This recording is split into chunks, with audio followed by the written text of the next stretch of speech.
Hello everyone, welcome back to my channel Maths with Diksha. I hope that you guys are doing so well. So students, in today's video we are going to discuss about vector product and scalar product, and this video is going to be our last video on vectors. But some students may have complained that I only focus on concept, I don't discuss much about the example. So student, I hope that, and this is the most important thing, that the concept must be clear. The first thing which is most important thing is, and the examples are the byproduct. If you understand the concept in detail, then the questions are not really a big deal, they are just a byproduct of the concept. So I really don't focus on the examples actually, but I am going to make a video of all your NCERT book, in which I am going to discuss all the examples, all the exercise questions. I will not take the similar questions, but I will try to discuss all the questions which are of different types. So this video will be come after this video. Now let's start the video. Now students, I have already discussed in my previous video that the scalar product and the projection are so much connected with each other.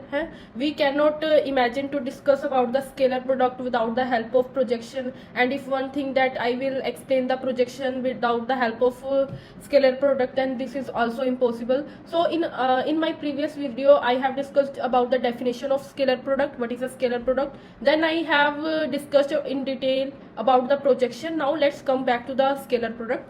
So student, let's start our topic. मैंने क्या किया, मैंने यहाँ पे दो vectors consider किए हैं. This OA is our A vector and this OB is our B vector. ठीक है, तो अब मैं क्या कर रही हूँ, मैं परपेंडिकुलर ड्रॉ करूंगी. ठीक है, सो मैंने क्या किया, मैंने B से इस OA पे एक परपेंडिकुलर ड्रॉ कर दिया.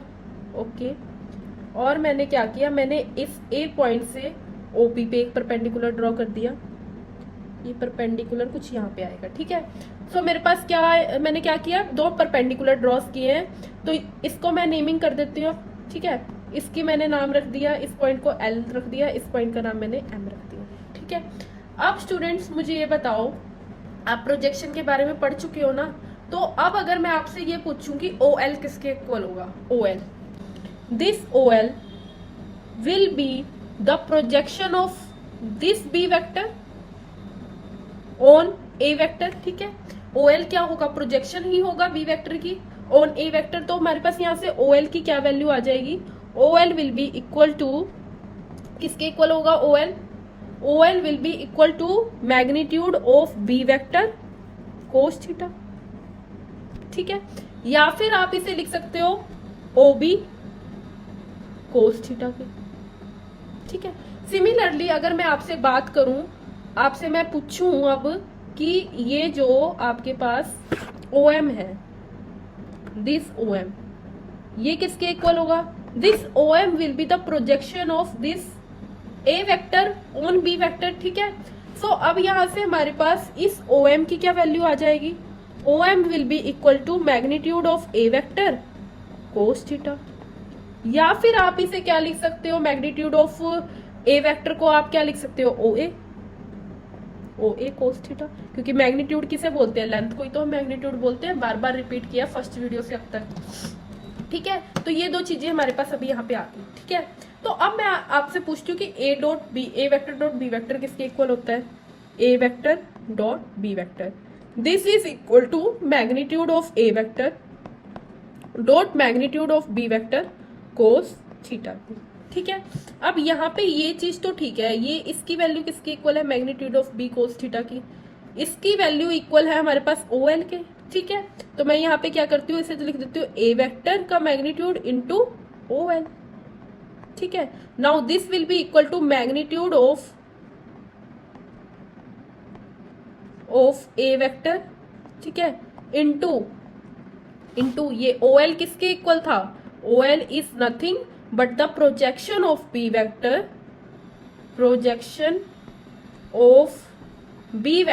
on A vector. ठीक है, इसी तरह से सिमिलरली हमारे पास A vector dot B vector अब किसके इक्वल है, A vector magnitude dot B vector magnitude cos theta के. अब मैंने क्या किया, अब मैंने B वेक्टर को बाहर रखा. ठीक है, B वेक्टर को बाहर रखा और ये A वेक्टर का मैग्नीट्यूड कोस थीटा इसे अंदर ले आई. ठीक है, अब देखो इसकी क्या वैल्यू है, यहाँ से इसकी वैल्यू किसके इक्वल है, ओ एम के इक्वल है। तो मैं यहाँ पे क्या रिप्लेस कर दूंगी इस पूरे के प्लेस में, O M.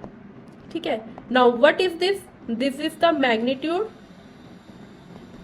Magnitude of B vector. ठीक है, इनटू, अब ये ओ एम क्या था, ओ एम किसके इक्वल था, O M is projection of A vector on B vector. ठीक है, so this is equal to projection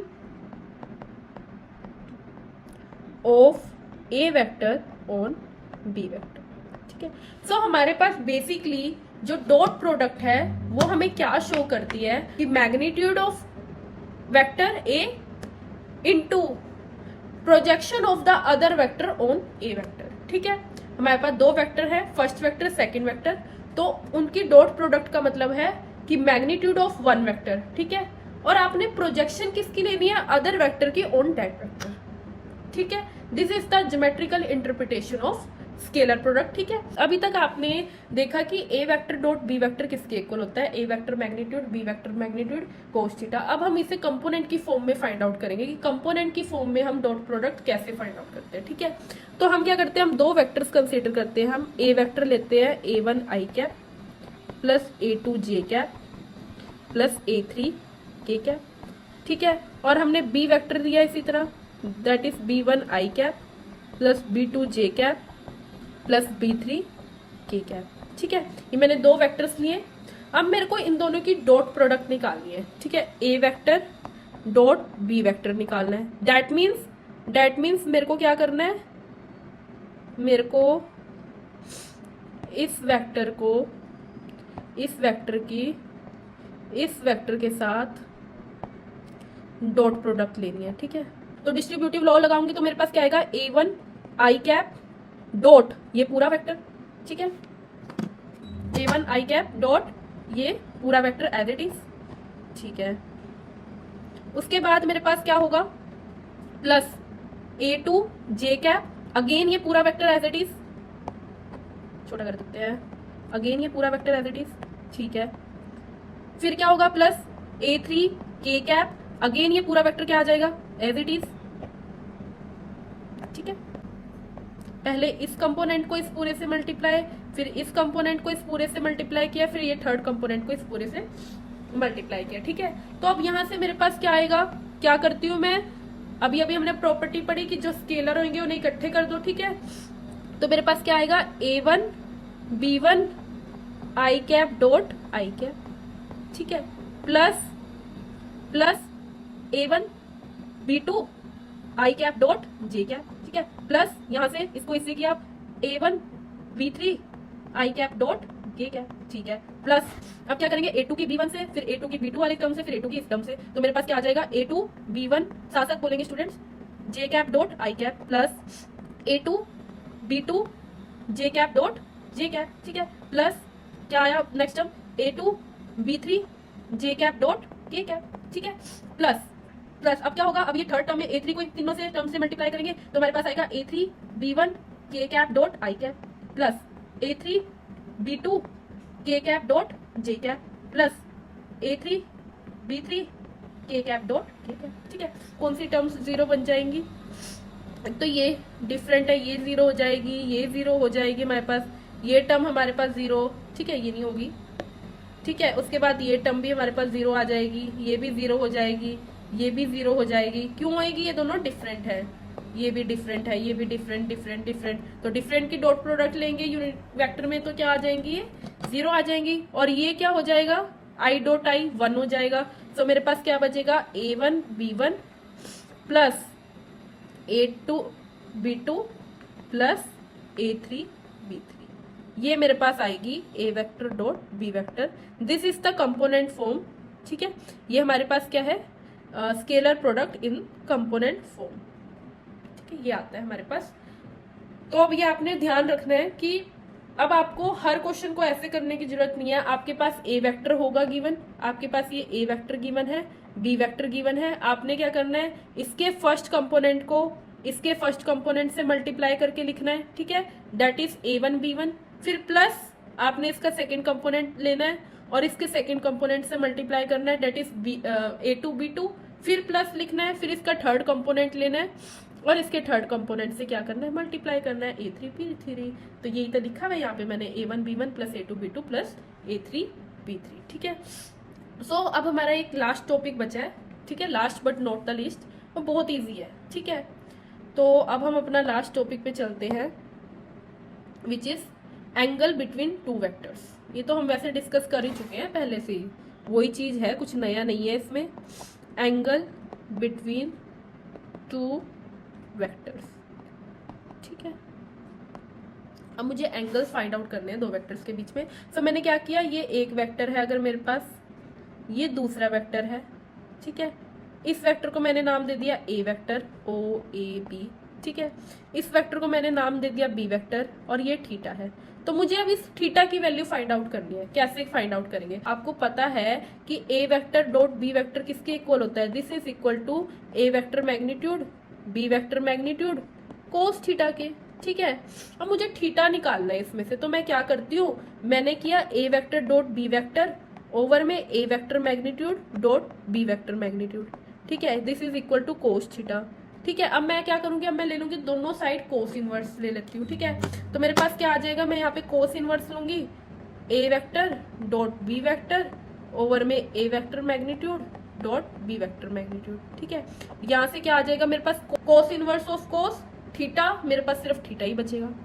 ठीक है, तो ये होता है मेरे पास एंगल बिटवीन टू वेक्टर्स निकालने का फार्मूला। अब आप ये देखो, आपने अभी अभी बताया, अभी आपने डिस्कस किया मेरे साथ कि मैम अगर ए वेक्टर ये है, बी वेक्टर ये है, तो a vector dot B vector मेरे पास ये आएगा।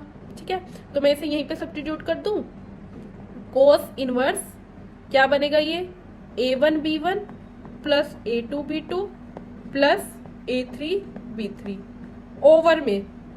अब अगर मेरे पास ए वेक्टर की वैल्यू ये है, तो इसका मैग्नीट्यूड किसके इक्वल होगा, ये बताओ मेरे को। अगर मेरे पास ए वेक्टर किसके इक्वल है, ए vector equal to A1 I cap plus A2 J cap plus A3 K cap. ठीक है, तो ए वेक्टर का मैग्नीट्यूड किसके इक्वल होगा, बताओ। इसका मैग्नीट्यूड इक्वल होगा under root A1 square plus A2 square plus A3 square के। सिमिलरली अगर मेरे पास बी वेक्टर इक्वल है B1 I cap plus B2 J cap plus B3 K cap के। ठीक है, तो मेरे पास बी वेक्टर का मैग्नीट्यूड किसके इक्वल होगा, under root B1 square plus B2 square plus B3 square के। ठीक है, तो मैं यहाँ पे ये सब्स्टिट्यूट कर देती हूँ वैल्यू, तो मेरे पास क्या आ जाएगा यहाँ पे, A1 square plus A2 square plus A3 square into under root में B1 square plus B2 square plus B3 square equal to theta. ठीक है, इस तरह से फाइंड आउट करते हैं। Let's go to the cross product, बहुत इंटरेस्टिंग टॉपिक है। वेक्टर और क्रॉस प्रोडक्ट क्या होता है। ठीक है, हमारे पास क्या है, let's suppose we have two vectors. ठीक है, हमारे पास दो वेक्टर्स हैं, A vector and B vector. कुछ फिगर भी ले लेते हैं हम, गूगल से चोरी कर लेते हैं जो। ठीक है, तो मेरे पास दो वेक्टर हैं, ए वेक्टर और बी वेक्टर। सबसे पहले तो जो क्रॉस प्रोडक्ट होती है ना, वो क्या होता है, ए vector cross B vector, as you can see from the picture that अगर ये वेक्टर मेरे पास ए वेक्टर है, ठीक है, ये वेक्टर मेरे पास बी वेक्टर है, तो ये जो परपेंडिकुलर होगा ना, this will be your A vector cross B vector. और ये कैसा वेक्टर आता है हमारा क्रॉस प्रोडक्ट, ये इस तरह से वेक्टर होता है जो इस ए वेक्टर पे भी परपेंडिकुलर होता है और बी वेक्टर पे भी परपेंडिकुलर होता है, दोनों वेक्टर्स पर परपेंडिकुलर होता है। ठीक है, सो ए क्रॉस बी जो हमारे पास आता है vector, A cross B vector, that is a vector which is perpendicular to both A vector and B vector. Second thing, जो इस वेक्टर के अलोंग यूनिट वेक्टर होता है, ए वेक्टर क्रॉस बी वेक्टर के अलोंग जो यूनिट वेक्टर होता है, उसे हम क्या लेते हैं, that we take as N cap. ठीक है, जो एन कैप होता है that is the unit vector along A vector cross B vector. अभी फिलहाल इतना ही, आगे इसकी ज्योमेट्रिकल इंटरप्रिटेशन में समझेंगे कि क्रॉस प्रोडक्ट से हमें मिलता क्या है। ठीक है, so let A vector and B vector be two non zero vectors, then the cross product of A vector and with B vector is defined and denoted by, क्या डिनोट कैसे करते हैं, A vector cross B vector. Cross product की बात हो रही है ना, तो इसको हम कैसे करेंगे, A vector cross B vector से, और this will be equal to A vector का मैग्नीट्यूड बी वेक्टर का magnitude sine theta into N cap. ठीक है, एक चीज आपने हमेशा याद रखनी है कि ये डिफाइन किया हुआ है, डेफिनेशन है, कोई उंगली नहीं उठाएगा कि ये क्यों आया।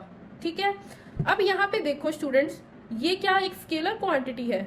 नहीं, ये पूरा एक स्केलर क्वांटिटी है, पर ये तो एक यूनिट वेक्टर है, तो ये पूरी क्या होगी, एक वेक्टर क्वांटिटी होगी। ठीक है, और इस वेक्टर क्वांटिटी का मैग्नीट्यूड क्या आएगा? अगर मैं इस पूरी वैल्यू का मैग्नीट्यूड ले लूं, ए वेक्टर क्रॉस बी वेक्टर का मैग्नीट्यूड ले लेती हूँ, तो ये यूनिट वेक्टर है ना, इसका मैग्नीट्यूड तो 1 हो जाएगा। तो मेरे पास क्या बचेगा? ए वेक्टर का मैग्नीट्यूड, बी वेक्टर का magnitude sine theta, this is the magnitude. ठीक है, और इस वेक्टर के अलोंग जो यूनिट वेक्टर है वो क्या है? N cap. ठीक है, ये होता है हमारे पास, और ये इस तरह से होते हैं, सच डेट ए वेक्टर, बी वेक्टर और एन कैप। ठीक है, ये क्या फॉलो करते हैं? ये फॉलो करते हैं राइट हैंड सिस्टम। ये राइट हैंड सिस्टम को फॉलो करते हैं। अब ये राइट हैंड सिस्टम क्या आ गया? तो ये क्या होता है स्टूडेंट्स, जैसे अब मैं आपको एक्सप्लेन करूं, आपने क्या करना है, आपने ए वेक्टर के अलोंग अपने हाथ को या तो आप ऐसे रखोगे जैसे यहाँ पे है, या तो आप ऐसे रखोगे अपने हाथ को राइट हैंड को, या फिर आप ऐसे रखोगे। ठीक है, दो ही ऑप्शन है, या तो इस तरह से रखोगे या फिर उल्टा करके रखोगे। देखो, आपने इस तरह से रखना है अपना हाथ कि आप उसे बी की तरफ घुमा पाओ। ठीक है, अब इस फिगर को अगर आप देखते हो, हमारा ब्लू वाला वेक्टर ए वेक्टर है, अगर मैं अपने हाथ को इस तरह से रखती हूँ, ठीक है, तो क्या मैं इसे बी की तरफ घुमा पा रही हूँ ना? ठीक है, तो मैंने अपना हाथ ऐसे रखा ए वेक्टर की डायरेक्शन में और ये बी की तरफ घुमाया, तो ये जो ऊपर मेरा थंब है ना, that will represent the A vector cross B vector, और you can see that will represent the N cap. ठीक है, अब अगर मेरे को बी वेक्टर से ए वेक्टर की तरफ जाना है और मुझे ये देखना है कि अब एन कैप की क्या डायरेक्शन होगी, तो क्या अब आप बी वेक्टर को इस साइड रखोगे? अगर आप इस साइड रखते हो तो आप ए वेक्टर की तरफ कैसे जाओगे? जा ही नहीं पाओगे। ठीक है, तो मैं क्या कर रही हूँ, अपना हाथ ऐसे रख रही हूँ। ठीक है, मैंने ऐसे रखा और अब मैं बी वेक्टर से ऐसे घुमा दिया।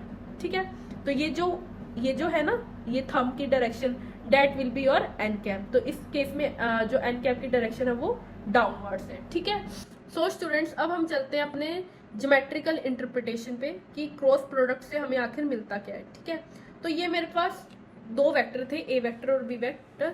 ठीक है, सो मैंने क्या किया, मैंने इन दो वेक्टर्स को इस तरह से डिस्प्लेस किया that they will become the adjacent sides of a parallelogram. ठीक है, तो इनका नामकरण कर देते हैं एक बार ना, जरा सारी चीजों का नामकरण कर देते हैं। इसको मैंने ओ पॉइंट कह दिया, इसको ए कह दिया, लेट से इसको मैंने पी कह दिया, इसको सी कह दिया। ठीक है, ये क्या आया मेरे पास, ये जो हमारे पास ए वेक्टर क्रॉस बी वेक्टर है, इसके अलोंग मेरे पास क्या होगा, एक एन कैप यूनिट वेक्टर होगा। ठीक है, ये सब चीजें अभी तक हमने जो कर ली वो है। ठीक है, अब मैं क्या करती हूँ, मैं एक बी पॉइंट से एक परपेंडिकुलर ड्रॉ कर रही हूँ ओ ए पर। ठीक है, ये मैंने एक परपेंडिकुलर ड्रॉ किया। ठीक है, और इस परपेंडिकुलर का मैंने जो नाम है वो रख दिया बी एल। ठीक है, तो अब मुझे ये बताओ कि ट्रायंगल ओ बी एल में, in triangle O B L sine theta will be equal to, sine theta किसके इक्वल होता है, परपेंडिकुलर ओवर में हाइपो। अब इसमें परपेंडिकुलर क्या है, बी एल। ठीक है, बी एल ओवर में हाइपो, हाइपोटेन्यूज की क्या वैल्यू है आपके पास, बी, या फिर आप ओ बी लिख दो, ओ बी। ठीक है, ये आपके पास साइन थीटा आ गया, साइन थीटा आपके पास किसके इक्वल आ गया, बी एल ओवर में ओ बी के। ठीक है, नो प्रॉब्लम, ओके मैम, बिल्कुल बढ़िया। अब मुझे ये बताओ A vector cross B vector किसके इक्वल आएगा, A vector cross B vector will be equal to A vector magnitude B vector magnitude sine theta N cap. ठीक है, तो यहां से मैं साइन थीटा की जगह क्या रिप्लेस कर सकती हूँ, यहां से मैं साइन थीटा की जगह, आप देखो बी एल की वैल्यू किसके इक्वल है, बी एल की वैल्यू तो किसी के इक्वल नहीं है, पर जो ओ बी है, O B is actually the magnitude of B vector ना, है ना। तो यहाँ पे मैं रिप्लेस कर देती हूँ A vector magnitude B vector magnitude sine theta की जगह बी एल ओवर में बी वेक्टर का मैग्नीट्यूड डॉट एन कैप। ठीक है, अब ये बी वेक्टर से बी वेक्टर कैंसिल आउट हो गया, तो मेरे पास क्या बचा, ए वेक्टर का magnitude into B L dot N cap. अब स्टूडेंट्स ऑब्जर्व करो आप, जो ए वेक्टर का मैग्नीट्यूड है, क्या मैं उसे ओ ए बोल सकती हूँ, ओ ए, ठीक है, into B L dot N cap. अब आप बताओ ओ ए क्या है, ओ ए आपके पास है ये side, this is your O A, और आपके पास बी एल क्या है, this is your B L. So O A into B L क्या रिप्रेजेंट करता है, आपको एरिया ऑफ पैरेललोग्राम पता है, that is your base into height. So ये ओ ए है, ये एक्चुअल में क्या है, this O A is your base and this B L is your height, dot N cap, and this base into height is nothing but the area of parallelogram dot n cap, ठीक है।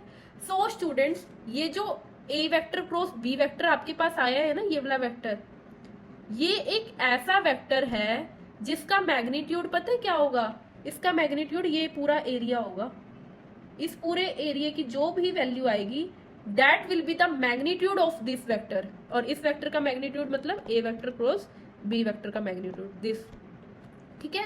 तो हमारे पास जो cross product होती है, ठीक है, वो एक वेक्टर क्वांटिटी होती है सबसे पहली बात, और वो ऐसा वेक्टर होता है जिसका मैग्नीट्यूड क्या होता है, जिसका मैग्नीट्यूड एक पैरेललोग्राम के एरिया को रिप्रेजेंट करता है, जिसकी जो एडजेसेंट साइड्स है वो क्या है, ए वेक्टर और बी वेक्टर है, ठीक है। सो ये हमारे पास होती है geometrical interpretation of cross product, very very important, physics में आप कह लो और इंजीनियरिंग में बहुत यूज होता है क्रॉस प्रोडक्ट का, वेक्टर्स का ही वैसे तो बहुत ज्यादा यूज है। सो जो इसकी प्रॉपर्टीज हैं, इनमें जो हमारे पास पहली प्रॉपर्टी आती है वो आती है कि ए वेक्टर क्रॉस बी वेक्टर कभी भी B vector cross A vector के इक्वल नहीं होता, ठीक है। और किसके इक्वल होता है, ए वेक्टर क्रॉस बी वेक्टर किसके इक्वल होता है, negative of B vector cross A vector के, ठीक है। अब अगर मैं आपसे ये बात करूं कि ए वेक्टर क्रॉस बी वेक्टर किसके इक्वल होगा, this will be equal to A vector magnitude B vector magnitude sine theta n1 cap के सम n1 cap. Similarly B vector cross A vector किसके इक्वल होगा, A vector magnitude B vector magnitude sine theta n2 cap के, क्योंकि A vector और B vector के बीच में एंगल, मान लो मैं यहाँ पे एक ए वेक्टर ले लिया, ये मैंने कोई, और ये मैंने बी वेक्टर ले लिया, ठीक है। तो ये ए वेक्टर है, ये बी वेक्टर है, दोनों के बीच में एंगल तो थीटा ही है, तो यहां तक तो हमारे पास कोई प्रॉब्लम नहीं है, यहां तक तो ये क्वांटिटी और ये क्वांटिटी सेम रहेगी। दिक्कत ये एन कैप की है, n1 n2 कैप की। अगर मुझे इन दोनों को इक्वल दिखाना है तो मुझे ये बता देना कि n1 cap equal to n2 cap है, पर क्या ऐसा होगा, देखो अब हम जाते हैं अपने राइट हैंड रूल पे, ठीक है। अगर मैं राइट हैंड रूल की बात करूं, ये जो ए वेक्टर है इसके अलोंग ऐसे इस तरह से लूंगी तभी हाथ ऐसे मूव करेगा, अगर मैंने ऐसे ले लिया फिर तो मूव ही नहीं करेगा ना पीछे को पूरा, तो मैंने ये इस तरह से ए वेक्टर कंसीडर किया ये, ठीक है। और इसको जब बी वेक्टर की तरफ रोटेट किया तो मेरा जो n1 कैप है वो ये इस डायरेक्शन में है, ऊपर वाली डायरेक्शन में, ठीक है। सो ए क्रॉस बी किस डायरेक्शन में होगा, इस डायरेक्शन में होगा, मींस एन कैप इस डायरेक्शन में होगा।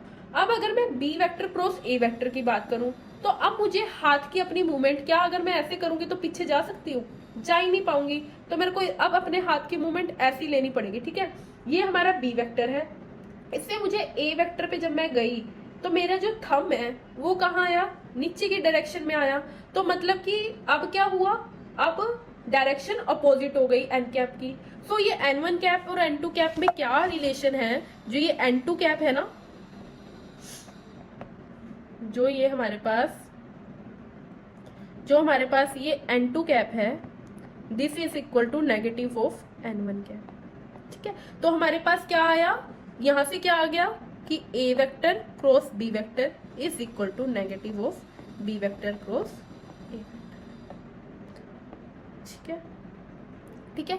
अब सेकंड प्रॉपर्टी जो हमारे पास आती है, जैसे जैसे उसमें चले थे वैसे वैसे इसमें आएगा, ठीक है। अगर मैं आपसे बात करूं सेकंड प्रॉपर्टी की, तो m of a vector cross b vector will be equal to m of a vector cross b vector, this will be equal to a vector cross m of b vector. Same property जो हमने dot product में पढ़ी थी, same यहाँ पे भी होती है। थर्ड हमारी डिस्ट्रीब्यूटिव है, ठीक है, a vector cross b vector plus c vector, this will be equal to a vector cross b vector plus a vector cross c C vector. Order ध्यान में रखना, अगर आपने डॉट प्रोडक्ट होती तो आप बी वेक्टर ए वेक्टर को आगे पीछे लिख सकते थे, बट यहाँ पे ऑर्डर को आपने ध्यान रखना है, जो आगे है वही पहले लिखोगे, ठीक है। और आप ऐसे भी कह सकते हो कि B vector plus C vector cross A vector, this will be equal to, अब पहले बी वेक्टर आएगा, B vector cross A vector plus C vector cross A vector, ठीक है। इसके बाद हमारी जो नेक्स्ट प्रॉपर्टी है इसमें वो आती है कि ए vector cross B vector, third property, A vector cross B vector will be equal to 0 if and only if A vector and B vector are collinear, collinear कह लो या फिर पैरेलल कह लो, ठीक है। दो वेक्टर्स हैं और वो दोनों वेक्टर्स कैसे हैं, प्रोवाइडेड ए वेक्टर भी नॉन जीरो है आपका और बी वेक्टर भी आपका कैसा है, नॉन जीरो है, ठीक है। तो दो नॉन जीरो वेक्टर्स हैं, आप जब उनकी क्या कर रहे हो, क्रॉस प्रोडक्ट कर रहे हो, वो अगर आपके पास 0 आ रही है तो ये सिर्फ तभी पॉसिबल है जब दोनों के बीच का एंगल क्या बन रहा है, 0 डिग्री बन रहा है। 0 डिग्री एंगल कब बनेगा, 0 डिग्री बन रहा है या फिर पाई भी बन सकता है, ठीक है, अगर अपोजिट डायरेक्शन में है दोनों वेक्टर्स।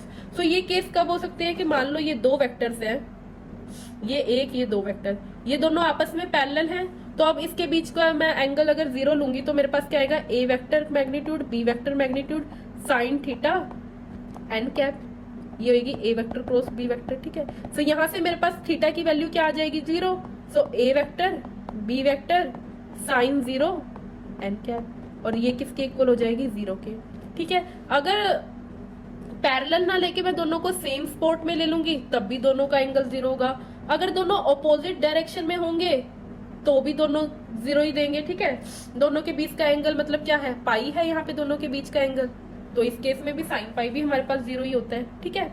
सो ये है हमारे पास नेक्स्ट रिजल्ट। अब इससे मेरे पास क्या आता है, इस रिजल्ट की हेल्प से मैं ये बता सकती हूँ कि जो इस रिजल्ट की हेल्प से मैं ये बता सकती हूँ कि I cap cross I cap will be equal to 0, ठीक है। J cap cross J cap will be equal to 0 and k cap cross k cap will be equal to 0। क्यों हुआ ये 0, क्योंकि दो वेक्टर सेम मैं ले रही हूँ, दोनों के दो, एक वेक्टर खुद के तो पैरेलल हो गई, ठीक है। तो दो सेम वेक्टर्स की जब मैं बात कर रही हूँ, उनकी क्रॉस प्रोडक्ट निकालना चाह रही हूँ, तो दोनों के बीच का एंगल आपका 0 बनेगा, इसलिए दो सेम वेक्टर्स की जब भी हम क्रॉस प्रोडक्ट लेते हैं तो वो 0 आती है, ठीक है। अब मेरे को ये बताओ कि अगर मैं आई क्रॉस जे करूंगी तो क्या आएगा मेरे पास, अगर मैंने आई वेक्टर, अगर मैंने आई कैप क्रॉस जे कैप किया तो मेरे पास क्या आएगा। स्टूडेंट्स, तो मेरे को ये बताओ कौन सा ऐसा वेक्टर है जो आई और जे दोनों पे परपेंडिकुलर होता है, डेट इज योर के वेक्टर, ठीक है। सो यहाँ से हमारे पास आई कैप आई क्रॉस जे किसके इक्वल आ जाएगा, के। सिमिलरली आपके पास जे वेक्टर क्रॉस के वेक्टर किसके इक्वल हो जाएगा, आई कैप के, और के वेक्टर क्रॉस आई कैप किसके इक्वल आ जाएगा, आपका जे वेक्टर के, ठीक है।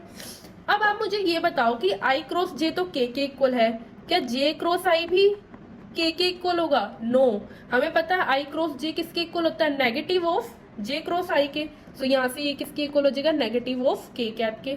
सिमिलरली आपके पास के कैप क्रॉस जे कैप किसके इक्वल हो जाएगा, नेगेटिव ऑफ आई कैप के, एंड आई कैप क्रॉस के कैप आपके किसके इक्वल आ जाएगा, माइनस ऑफ जे कैप के, ठीक है।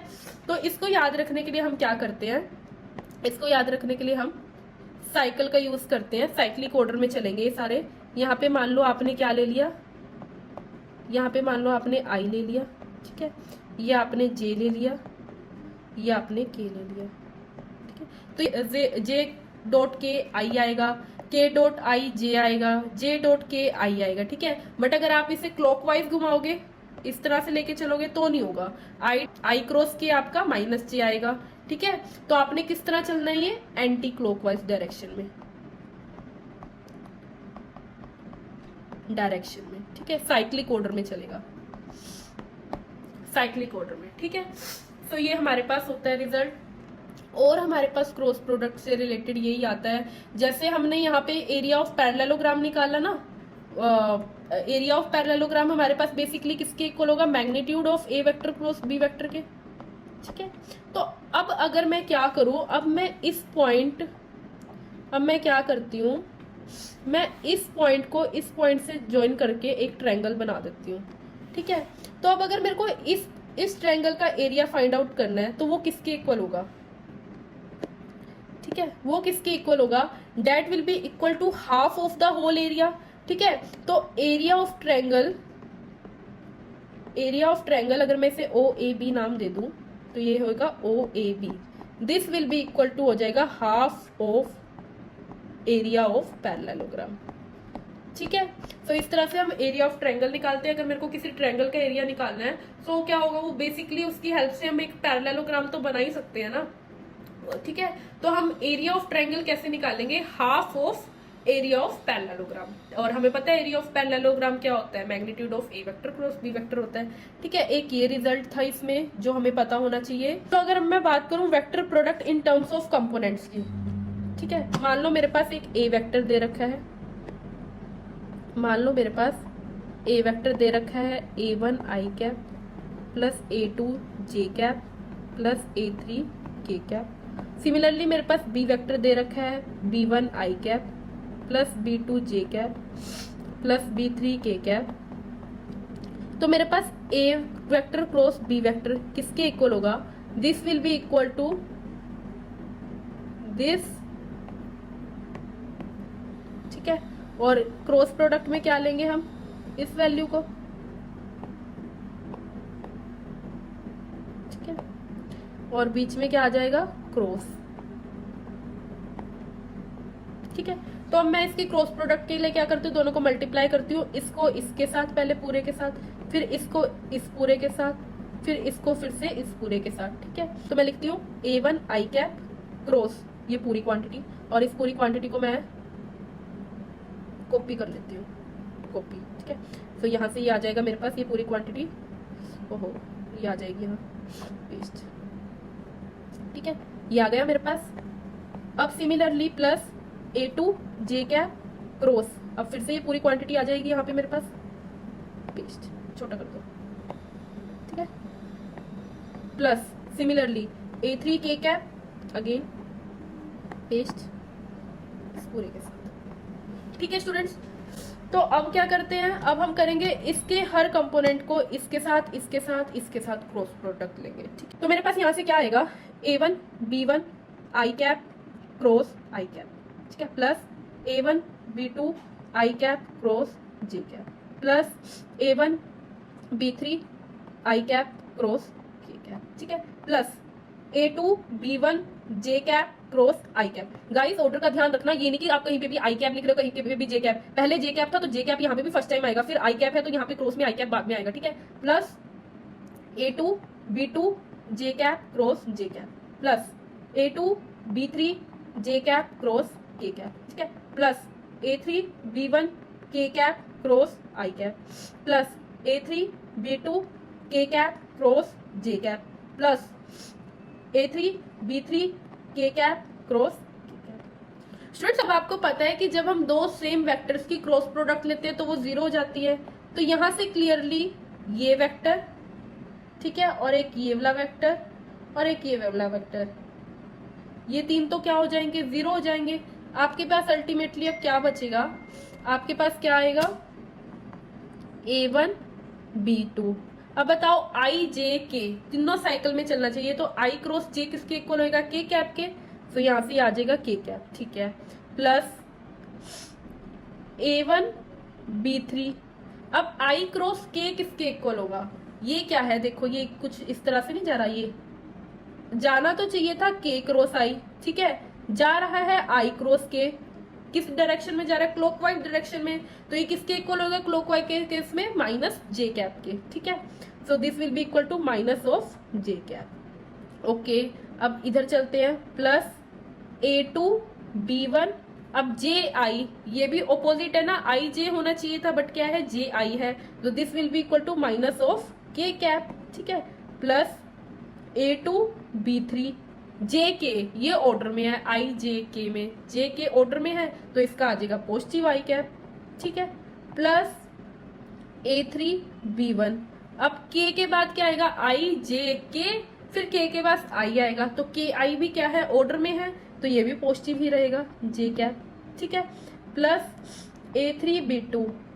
अब के जे उल्टा है ना, रिवर्स है, होना तो चाहिए था आई जे के, बट है के जे, तो इस केस में क्या आ जाएगा, माइनस ऑफ आई कैप। ठीक है, तो यहां से मेरे पास क्या आ गया, A1 B2 K cap plus sorry minus A1 B3 J cap plus minus A2 B1 K cap, ठीक है, plus A2 B3 I cap plus A3 B1 J cap minus A3 B2 I cap. ठीक है, अब मैं क्या करती हूँ, आई cap वालों को कंबाइन कर लेती हूँ, जे कैप वालों को कंबाइन कर लेती हूँ और के कैप वालों को कंबाइन कर लेती हूँ। तो मेरे पास क्या आएगा, आई कैप वालों को किया तो A2 B3 minus A3 B2 I cap plus, अब किसको करती हूँ मैं कंबाइन, जे कैप वालों को। ठीक है, तो मेरे पास जे कैप में क्या है, minus A1 B3 plus A3 B1 J cap. ठीक है, प्लस अब के कैप वालों को किया तो A1 B2 minus minus this A2 B1 K cap. ठीक है, इसमें मैं क्या करती हूँ, इस बीच वाली टर्म में से माइनस बाहर कॉमन ले लेती हूँ, तो मेरे पास क्या आ गया, A2 B3 minus A3 B2 I cap minus A1 B3 minus A3 B1 J cap plus A1 B2 minus A2 B1 K cap. अब ये आपको कुछ जाना जाना पहचाना सा नहीं लग रही है वाली जो फॉर्म है, ये कुछ आती है अगर आपने डिटर्मिनेंट्स का चैप्टर अच्छी तरह से पढ़ा है, मैट्रिसेस को अच्छी तरह से पढ़ा है, तो आपको ये पता नहीं चल रहा A2 B3 minus A3 B2 A1 B3 minus A3 B2 A1 B2 minus A2 B1, ये आता है, कब आता है ये आएगा आपका जब आप इस मैट्रिक्स को सॉल्व करोगे, आई कैप जे कैप के cap A1 A2 A3 B1 B2 B3, ये इसके इक्वल होगा। सो यहाँ से क्या होगा गाइस, यहाँ से आप आई कैप को लोगे, ठीक है, ये A2 B3 minus B2 A3 first term आ गई। ठीक है, सो अब आप फिर माइनस लगाओगे, सेकंड कंपोनेंट जे लोगे, इसको करोगे तो B3 A1 और B1 A3। ठीक है, सिमिलरली जब आप थर्ड कंपोनेंट लोगे फिर प्लस के, तो इस केस में कैसे होगा, B2 A1 minus B1 A2 minus B1 A2 के क्या। ठीक है, सो आप ये ध्यान रखना कि इस एक्सप्रेशन को आप ऐसे लिख सकते हो। तो अब आपने जब भी आपके पास दो वेक्टर गिवन है, आपको उनकी क्रॉस प्रोडक्ट निकालनी है, तो आप इसका यूज करोगे, क्रॉस प्रोडक्ट निकालने के लिए। ठीक है, ना कि ये पूरा प्रोसीजर करोगे, ये नहीं करोगे। ठीक है, डायरेक्ट जाना और इसमें वैल्यूज पुट करना, A1 A2 A3 B1 B2 B3 की, आपके पास दोनों का क्रॉस प्रोडक्ट आ जाएगी। So students, that's it for today's video.